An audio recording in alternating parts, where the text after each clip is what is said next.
Time for the media wrap. I think I should not be introducing these people because I'm in their space. I think I should ask them to introduce me. But in the meantime, perhaps what I should say is that we're looking at a symposium over 2 days.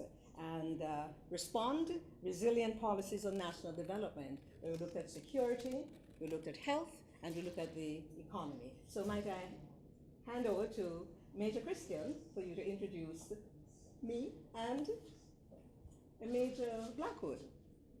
So, thank you. I'm Major Christian. I am the head of research and development for the Caribbean Military Academy. And here today we have the lovely Faye Ellington, along with our very own Major Blackwood. And we're just doing the media wrap-up for all that's taken place over the last couple of days. What has happened between yesterday and today is simply a look at some issues. In for some of the discussions, they couldn't go as deep as they would have liked to because of the limited time. But I was speaking earlier on with Major Blackwood, and his thoughts coincided with where I wanted to go as well. And what are some of the issues? So we looked at security and the issues surrounding security. And security doesn't only mean the JDF and the JCF. It means security, how people feel secure about their well-being, about their health, all of that. And so matters of health were discussed. We look at the economy, and people like Dr. Andre Horton spoke to that, the Jack and Jill concept that he has, the gig economy, and even more so now that we are dealing with COVID-19, we have to understand what is the gig economy. Those of us in entertainment understand gigs. We go on gigs, and we have to have a gig to be able to survive. And then you have the business of digital literacy, because when we talk about education, we cannot speak about education and not speak about digital literacy, because that's where we are. We've been trying to fight it, and I don't care if you're 67, 77, or 17, you have to come on board. But here is something. When we discuss all of these things, the economy, when we look at health, and we look at security, and we look at the digital economy, fear takes over. But fear does so many horrible things to us. Would you like to tell me about your understanding and your observation of what fear does, Major Blackwood? Absolutely. Thank you. Fear is we call it a cross-cutting issue, because what is evident is that we definitely have a new paradigm. All the practitioners, policymakers, the academics, they paint a very clear picture as to what is happening. And the fact is, if we do not have certain understandings and appreciations of resiliency, then fear takes over. And in any survival situation, as we were saying earlier, when trouble catch you, pick the clothes fit you. When any, trouble catch exactly. Big man, pick the clothes fit you. And that is what fear will do. Fear will cause you to freeze up in a situation.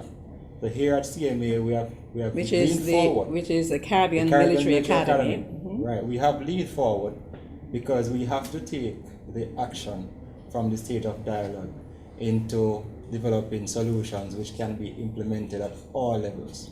And when I say all level, I'm talking not just at the whole of government level, but at all operational levels and the agencies such as the JDF and any agency that we work in partnership with, so we can impact the individual Jamaica and prevent fear from people. Indeed. What came out, I know you've been very busy coordinating and making things happen, Major Christian, but I have been locked in from 8:35 yesterday morning. And what came out in addition, and I don't think people addressed it as fear, but it came out, that people were uncertain times. We need to diversify. We need to find new ways of doing things.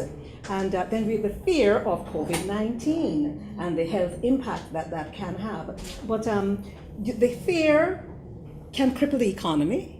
The fear can make you ill. Even if COVID-19 doesn't get you, fear will get you. And fear and security. You work in that area. You want to comment?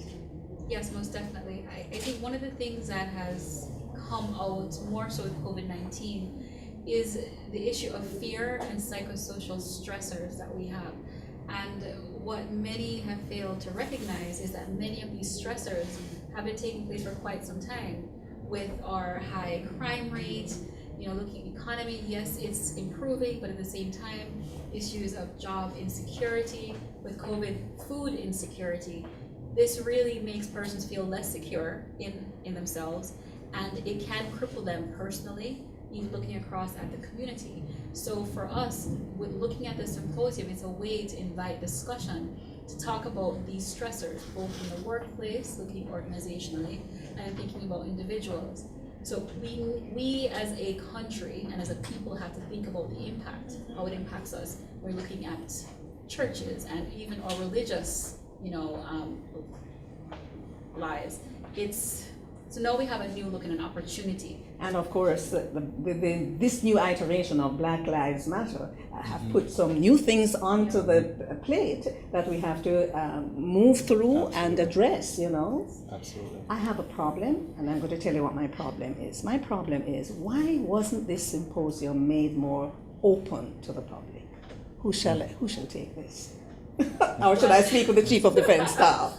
Because let me tell you why I ask, and then I'm also going to say, many of those presentations should be on your website, Yes. and people should have access to them. Because we have to be very careful that we don't contain things in such a way that the people who should benefit from them never get to them. Yes. Well, Sorry?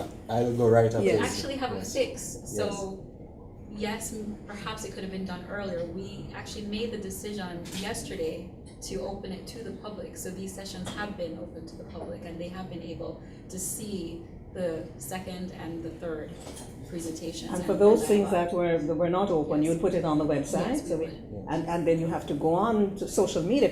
Please remember, social media is not just there to socialize and have fun and play movies. It's there for information as well. Yes. So put it up to say that you have the presentations from the JDF, from the symposium, up there on the website. So you wanted to comment, and then we're going to have to go to this, the plenary, which is to Yes. close things off, yes? It will definitely take that process of knowledge sharing. We have taken an open approach to our model at the Caribbean Military Academy. What we will do, especially for public servants, is to ensure that wherever they are working in this time of crisis, we can push content to them. And we are also inviting the public in the development of this content. The symposium was done with that very intent in mind, to ensure that we can get the right people in the right space and to start to get the diversity in the ideas. Because sometimes, and as you alluded to in the remarks, sometimes we in the policy or practitioner areas, we think that we have all the answers. And so it may be the man on the Tata bus or the little man downtown who might say, hey, have you considered this approach? So absolutely, we have embarked on that process of curation to get the material. It's on the YouTube channel already. We have the CMA website that is coming up. Which is different from the JDF website. It is all integrated. All right. It is, so you, from the JDF website, You can do a hyperlink straight yes, into you could CMA. link into CMA. You'll be able to see the entire programs under the CMA, because we want to communicate that side. Early in the symposium, we saw a lot of interest as well. People wanted to know what we are doing. So we will be communicating with the public for sure. So we're going to wrap up, but I'm going to ask you to have a final word because you were right there as part of the engine to make this happen. I'm going to ask a question at the plenary, but let me ask you, why was this necessary? Why was this symposium necessary, and why is it that the JDF led? Okay, so to start with the JDF, I think it's very important that we show the public that we are more than boots on the ground, that we're more than ZOSO, and that we actually can provide an infrastructure or a framework to really help solve a lot of the issues that face Jamaica and the region and other similarly situated states. So it's for the JDF, this was a new journey for us. A very important Yes, one. a very important one. We're interfacing with the public, key stakeholders, all ministries, and from here, we really see this as the beginning of a journey. And yes, the time was very short, so it's really the beginning of dialogue that must continue. Must continue on a scale of 1 to 10, with 10 being the highest. How successful was it? 20. Exactly. Major? I'm All sure you right. would agree. I'm certain that the Chief of Defense Staff would not have hired you if he knew your math was like that. But thank you so very much. We're going to go now you. to the plenary to just put the lid on things. But thank you. Yes. Thank you very Thank you. much. Thank you very much. Thank you.